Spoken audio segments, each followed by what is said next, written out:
కమలాకర్ గారు. అధ్యక్ష, thank you sir. అధ్యక్ష, ఒక్కసారి తమరు గమనించాలి, ఈరోజు హౌజ్లో 0 అవర్లో ఈ ప్రభుత్వాన్ని వేడుకున్న ఎక్కువ సంఖ్య ఎమ్మెల్యేలు అందరూ కూడా సాగునీటికి ఇబ్బంది, తాగునీటి ఇబ్బంది, మా రైతుల పంట పొలాలు ఎండిపోతున్నాయని చెప్పేసి ఈరోజు తమను ముందు ప్రభుత్వాన్ని విన్నవించుకున్నారు. అధ్యక్ష, గత 10 సంవత్సరాల్లో కేసీఆర్ ప్రభుత్వంలో ఏ రోజు కూడా ఇలాంటి క్వశ్చన్ రాలే అధ్యక్ష. కాబట్టి ఇది ఒక క్వశ్చన్ అధ్యక్ష. మా కరీంనగర్ అధ్యక్ష అధ్యక్ష అడుగుతున్నా అధ్యక్ష, పాయం వెంకటేశ్వర్లు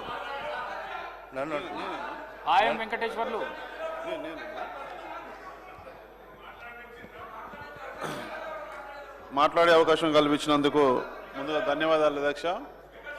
నా నియోజకవర్గం పినపాక నియోజకవర్గం పూర్తిగా ఏజెన్సీ ప్రాంతం అధ్యక్ష.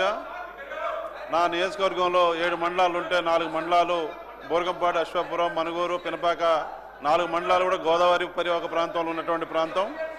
ఈ గోదావరి వరద ముంపుకు మీకు ప్రతిదీ అలవాటైపోయింది. పినపాక నియోజకవర్గంలో మరి అనేక గ్రామాల్లో వందలాది కుటుంబాలు ప్రతి సంవత్సరం కూడా ఈ గోదావరి వరద ముంపు గురయ్యి ఆస్తి నష్టం, ప్రాణ నష్టం, అదేవిధంగా పంటల నష్టం కూడా జరుగుతూ ఉంది అధ్యక్ష.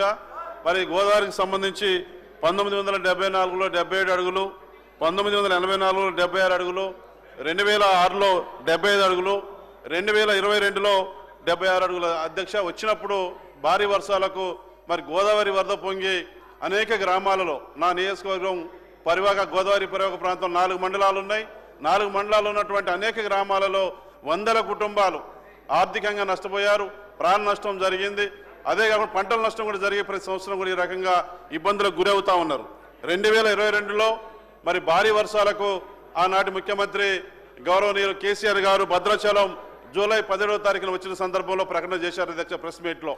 మరి గోదావరి కరకట్ట కడతాము, మరి మెరగ ప్రాంతాల్లో ఇంటి స్థలాలు ఇస్తాము, ఇల్లు కూడా కట్టిస్తామని చెప్పినారు. 1000 కోట్లు ప్రకటన చేసినారు ఆనాటి ముఖ్యమంత్రి గారు. మరి ప్రకటనగానే మిగిలింది తప్ప సమస్య పరిష్కారం కాలేదు అధ్యక్ష.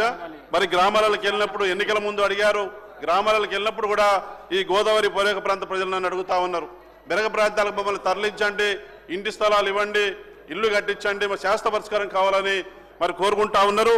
మరి మెరగ ప్రాంతంలో, గోదావరి పరివాహక ప్రాంతంలో ప్రతి సంవత్సరం వచ్చే వరదలకు ఎవరైతే వందల కుటుంబాలు గోదావరి బారిన పడి మరి నష్టపోతా ఉన్నారో, ఇబ్బంది జరుగుతూ ఉందో వారందరికీ కూడా మెరగ ప్రాంతాలు ఇంటి స్థలాలు చూపెట్టాలి, ఇల్లు కూడా ఇంధన మిల్లు కూడా కట్టించాలని నేను కోరుతా ఉన్నాను అధ్యక్ష. దాంతోపాటు కరకట్ట నిర్మాణానికి సంబంధించి ఉమ్మడి ఆంధ్రప్రదేశ్ రాష్ట్రంలో ఆనాటి ముఖ్యమంత్రి వైఎస్ రాజశేఖర రెడ్డి గారు ఉన్నప్పుడు కూడా మా బూర్గంపాడు పినపాక ప్రాంతానికి మరి కరకట్ట కట్టడానికి కూడా 100 కోట్లు మంజూరు చేయించారు అధ్యక్ష.